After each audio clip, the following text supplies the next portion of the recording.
السلام عليكم ورحمة الله وبركاته. أهلا بيكم في مطبخ ماما مليكة. اليوم بدي أقدم لكم وصفة جديدة اللي هي وصفة تيراميسو. أتمنى وصفة اليوم تنال إعجابكم. تعالوا معي مع بعض نشوف المقادير وطريقة التحضير، وأتمنى لكم فرجة ممتعة.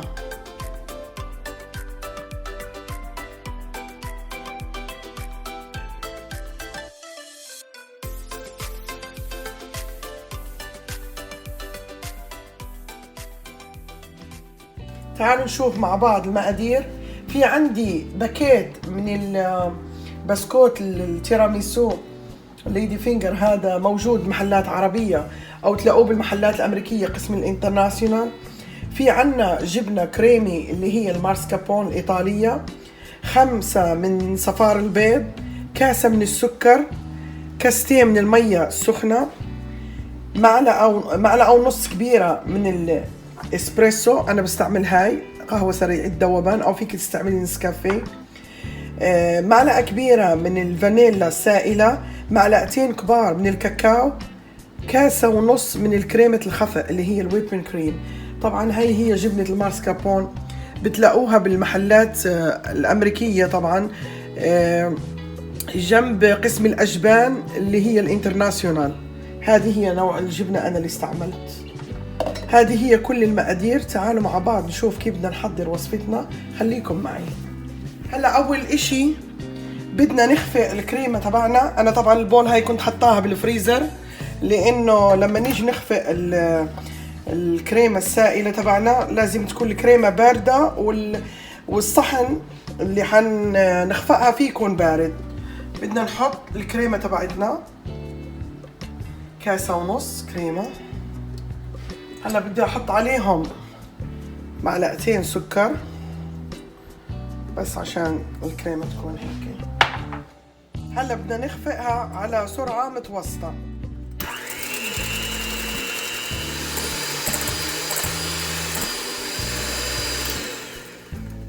خلاص هذا هو القوام اللي بدنا احنا نوصل له، هيك بكفيه.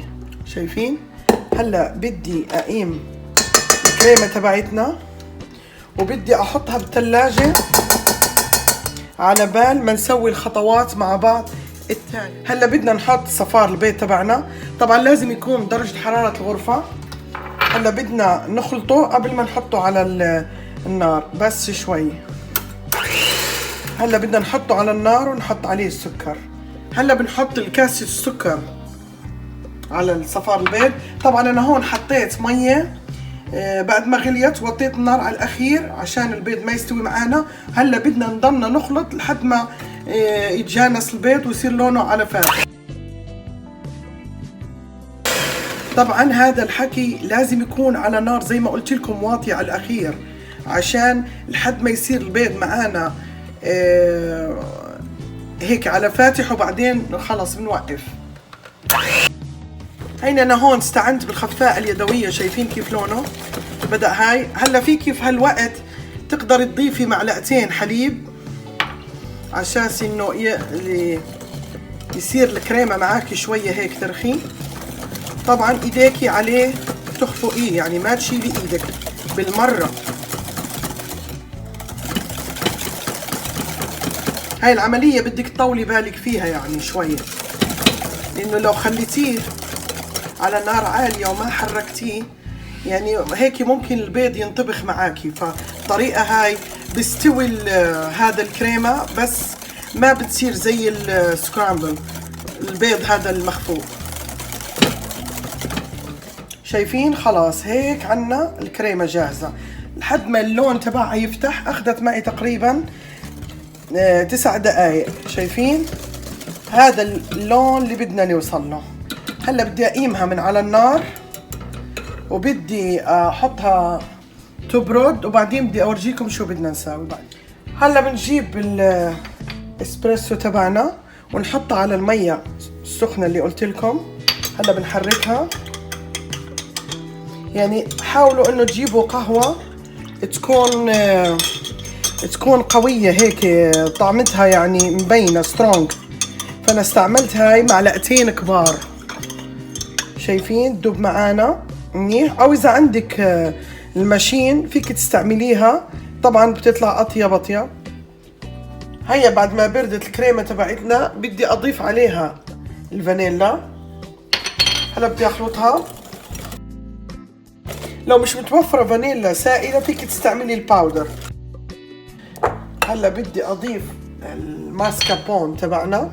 هلا بدنا نضيف الجبنة، طبعا لازم تكون درجة حرارة الغرفة عشان تخلط معاكم بسرعة. هلا بنخلطها منيح لحد ما يتجانس الخليط تبعنا.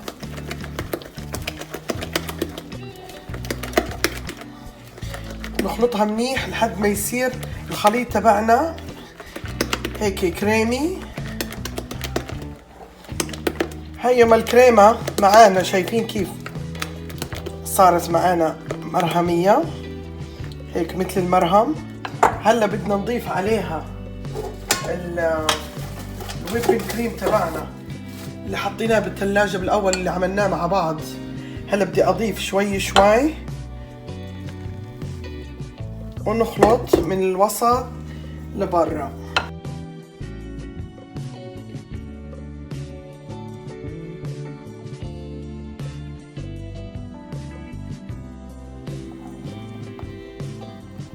خلص هيك هي الكريمة تبعتنا جهزناها.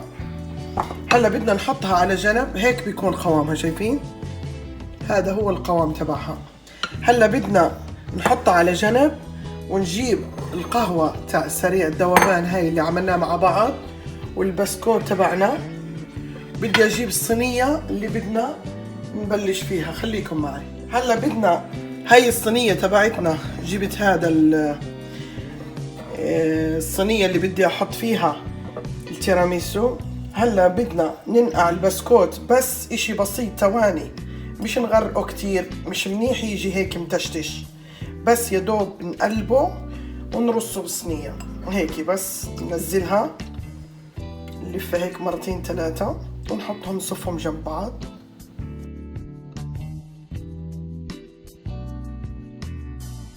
هلا بعد ما صفت البسكوت الطبقة هاي، هلا بدي احط نص الكريمة بالضبط.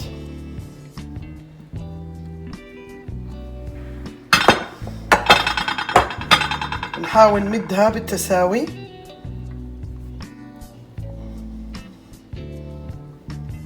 على فكرة إذا ما بدك تحطي بيض فيك تستعملي كل اللي عملته وتستغني عن صفار البيض، لأنه التيراميسو الإيطالية يعني الكلاسيك بنحط فيها الصفار زي ما أنا عملت وبياض البيض. طبعا بياض البيض عشان مش مستوي أنا ما بستعمله، بستعمل الطريقة هاي. بس فيك تستغني حتى عن الصفار وتعملي نفس المكونات اللي عملتها أنا. نزيد شوي.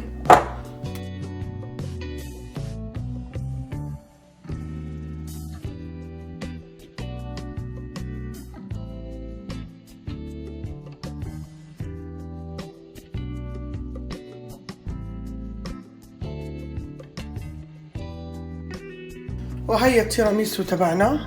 هي بعد ما غطيتها بطبقة من الكريمة وخليتها متساوية، هلا بدي احطها، بدي اغطيها بالبلاستيك المطبخ وبدي اخليها. انا عملتها بالليل يعني عنا الدنيا ليل، انا بدي اخليها لتاني يوم. بس انتي لو عملتيها بالنهار فيك تحطيها بالثلاجة اقل اشي 6 ساعات، بس لو بيتيها طبعا احلى. وان شاء الله بكرة برجع لكم بورجيكم كيف شكلها. هلا بدي اغطيها بمشمع ببلاستيك المطبخ وان شاء الله بكرة بورجيكم كيف شكلها.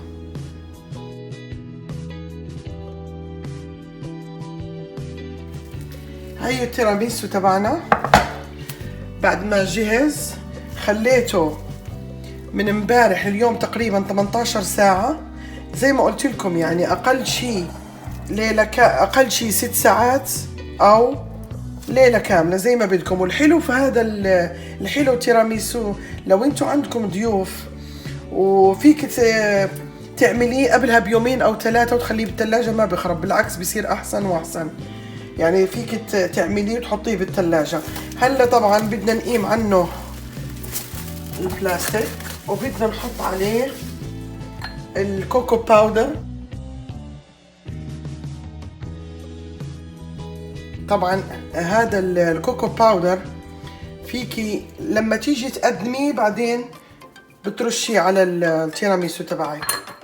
وهيو بعد ما رشينا التيراميسو تبعنا بالكاكاو، طبعا انا رشيتها لانه بدي اقدمها لضيوفي.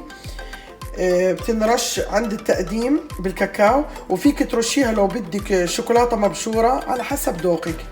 يعني انا بكتفي بالكاكاو. ان شاء الله وصفة اليوم تنال اعجابكم، واتمنى تجربوها وتقولوا لي رايكم. طبعا التيراميسو تاعت البيت اطيب من برا، لانه برا كتير هون بيستعملوا فيها الكحول. اتمنى تجربوها وتقولوا لي رايكم. واذا بتحضروا الفيديو لاول مره ما تنسوش تنزلوا على اسفل الفيديو وتضغطوا على الزر الاحمر وتفعلوا الجرس عشان يوصلكم كل جديد. وشكرا على متابعتكم، والى فيديو قادم ان شاء الله.